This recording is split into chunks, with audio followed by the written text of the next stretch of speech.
యాక్చువల్గా ఇందాక కూడా మనం ఆమె ఆమె అంటున్నాం. ఆమెతో ఉన్న ఆమెను తీసుకెళ్లాలనుకున్న ప్రియుడు ఎలా ప్రోగెట్ చేస్తారో మనం చెప్పుకోవట్లేదు.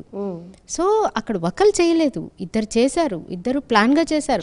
అసలు హూ నోస్ దట్ మొత్తం ప్లాన్ అతనే ఇచ్చాడేమో తెలియదు కదా. సో ఒక పాయింట్. రెండోది ఏంటంటే ఆమె తల్లిదండ్రులకి చెప్పి ఉండొచ్చు, లేదా చెప్పకుండా ఒక తెలియని వ్యక్తి మీద ఇంత దారుణం చేస్తారని చెప్పలేం. తర్వాత వాళ్ళిద్దరి ఫ్యామిలీస్కి చాలా కాలం ముందు నుంచి కూడా పరిచయాలు ఉన్నాయని, ఆ పరిచయాల్ని ఆ స్నేహాన్ని బంధంగా మార్చుకోవాలని వాళ్ళు నిర్ణయించుకున్నారని చెప్పి ఒక మాట చెప్పారు. అంటే పరిచయాలు ఉన్న వ్యక్తిని కూడా ఆమె అంగీకరించలేకపోతుంది.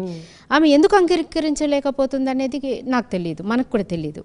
ఆమె ఒక డిఫరెంట్ మెంటాలిటీనా, లేకపోతే అతను ఇప్పుడేమన్నారు మీరు, మోజులో పడి, ప్రియుని మోజులో, ఎందుకు దాన్ని మోజు అనుకోవాలి, ఎందుకు అనుకోకూడదు? రెండు కూడా ఉన్నాయి. అది మోజు ఎందుకు అవుతుంది? ఆమె హక్కుల కోసము లేదా ఆమె ఇష్టం కోసమో ఆమె తెగించింది ఒకటి.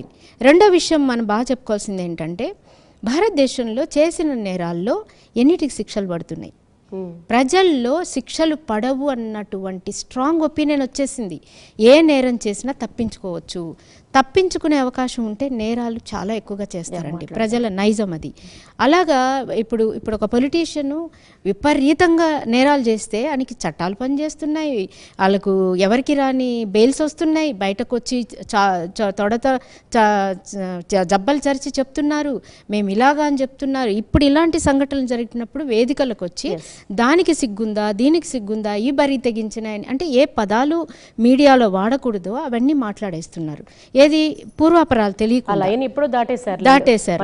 సో ఇట్లాంటి పరిస్థితుల్లో మనం ఏమనుకోవాలంటే, ఒక నేరం మీద ఆమె ఎందుకు చేసింది కాదు, ఎందుకంటే ఆమె కానీ అబ్బాయి కానీ ఆ పరిస్థితులు ఏందన్న దాని మీద, ఆ సర్కమ్స్టాన్సెస్ ఎలా వచ్చాయన్న దాని మీద మనం ఎక్కువ మాట్లాడుకోవాల్సి ఉంటుంది అనేది నా అభిప్రాయం.